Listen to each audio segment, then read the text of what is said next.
Hello, Year 10. This is the first lesson on the section of workbooks and teaching you parts of the syllabus with the aid of these YouTube videos. So the first lesson, we're looking at theme 2 and 2.1, and the first lesson is on growing a business, which we're going to look at mergers and takeovers. To start off with, can you, from your previous work, can you match the term with the description? Can you pause the screen now, please, while you work on that, please?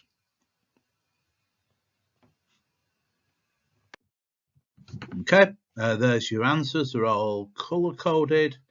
So you've got innovation being the process of turning an invention into a product that can be sold to customers. And so, again, pause the screen, have a look, make sure that you've got the correct answers on your worksheet, and then make sure that you're happy.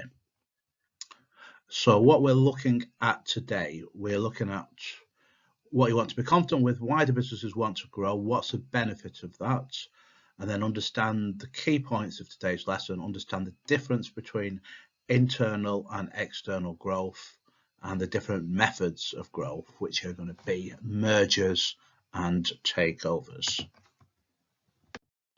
So a quick starter activity. Can you just write down the answers to the following questions on your sheet?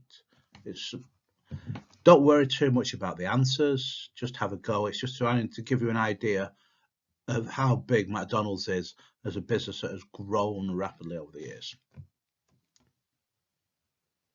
So pause the screen and write the answers. So here are the answers. So it was in 1974 when McDonald's first opened. I actually remember that. And so it's got over 1,000 restaurants in the UK with 38,000 worldwide. Perhaps the key question here is, because you're never going to be asked factual questions about McDonald's in the exam, why do businesses want to grow? And they want to open up more restaurants. Key issues to increase your revenue. Meet growing demand. So as the demand for takeaway food increases, they're there to match it, and they may want to go into new markets. So as you know, there's 38,000 stores worldwide. They may want to expand into more countries and more types of restaurants. In the last 20 years, they have expanded dramatically into the drive-through restaurants. Those are the countries that don't allow McDonald's to have restaurants. North Korea is perhaps the unsurprising one. Iceland is a country that doesn't allow McDonald's to operate there. And then you've got the other two countries, Ghana and Zimbabwe. Zimbabwe in particular has got political problems. So, knowledge builder, what we're going to look at and what you'll be confident about today is internal, which is growth, which is sometimes called organic growth. It's called organic growth because it's natural and comes from within. So when you mention internal growth, that is you're growing from the success of the business. You may take out a loan. In the main, you're probably using retained profits, which is a concept that we'll look at later on lesson 3. And you're just growing from making a profit, and then that profit is used to develop new products or expand. External growth, which is sometimes called inorganic, is when the business grows by joining other businesses. So they could buy out a competitor. For example, McDonald's owns Pret A Manger. Also, Coca-Cola owns lots of soft drink companies around the world and has a stake in Innocent Smoothies. So you've got two types of external, or it can be called inorganic growth. A merger. A merge, when you merge, you join together. So it's integrated. So the example there, you've got company A and B joining together as a merger, and both company A and company B have the same amount of power. Then you've got a takeover. A takeover is when one company dominates another company.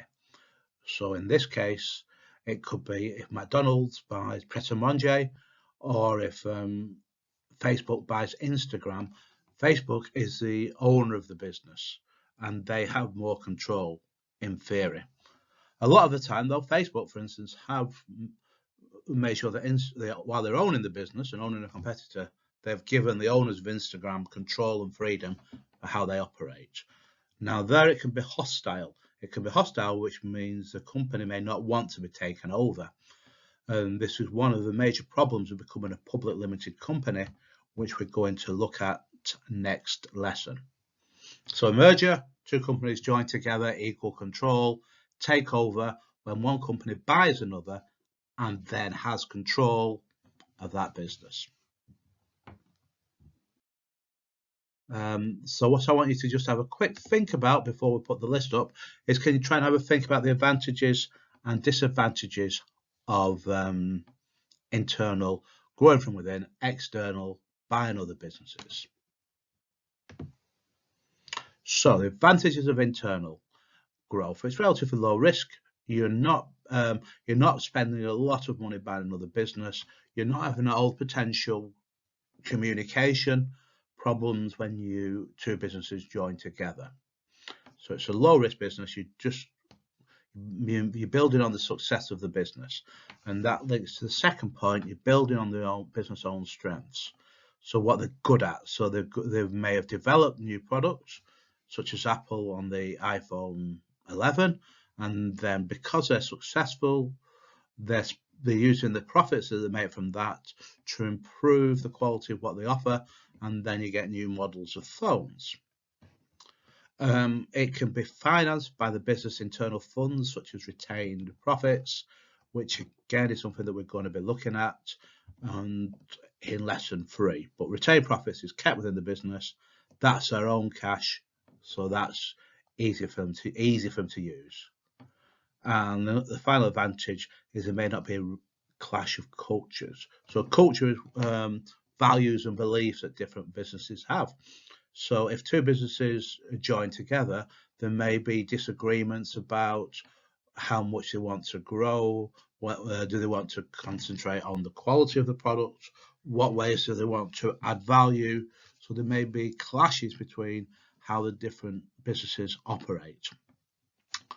The advantages of external growth can be achieved quickly. You just literally, it does take quite a long time actually to buy a business, but you buy a business and then suddenly you've grown. You've got expertise of both businesses can be shared. So for instance, when Facebook bought Instagram, they were buying the expertise that Instagram had with regard to the picture sharing techniques. So they didn't have to spend lots of money innovating that side of the business. The next advantage, business can access to the customers of both businesses. So for instance, Facebook generally has an older target audience, where Instagram is a younger type of customer, so they're getting new customers to the business. And it can allow the business to establish itself in a new market very quickly, because they're not having to spend all the money on market research, trying to create awareness for the product and gain customer loyalty. So it's done quickly. So can you just write down the answers there, please? Pause the screen if necessary. So your two main activities. First one here, you've got your different methods of growth, and you just put down whether you think they're internal or external, and then just write down a benefit on your workbook. What's the benefit of innovating, developing new products? What's the benefit of expanding overseas? So just write down a benefit for each one of those, looking at the work that we've just done. Then you've got your main activity, and we've got the case study, and then you've got your 3 exam style questions. So hopefully you're feeling confident about those. So question 1, simple 2-mark question. Question 2 are 6-mark questions. Look at trying to develop an argument, 1.5 to 6 sentences, making sure that you're using the case study in your answer. And then you've got your classic 9-mark 3 options questions following the instructions. Okay, thank you. That's your first lesson on growing a business, where we've looked at what you should be confident about is internal growth from within, external growth when you're buying other businesses, and be aware of the 2 ways that you can buy other businesses are through a merger and a takeover, and be confident with the advantages and disadvantages of internal and external growth.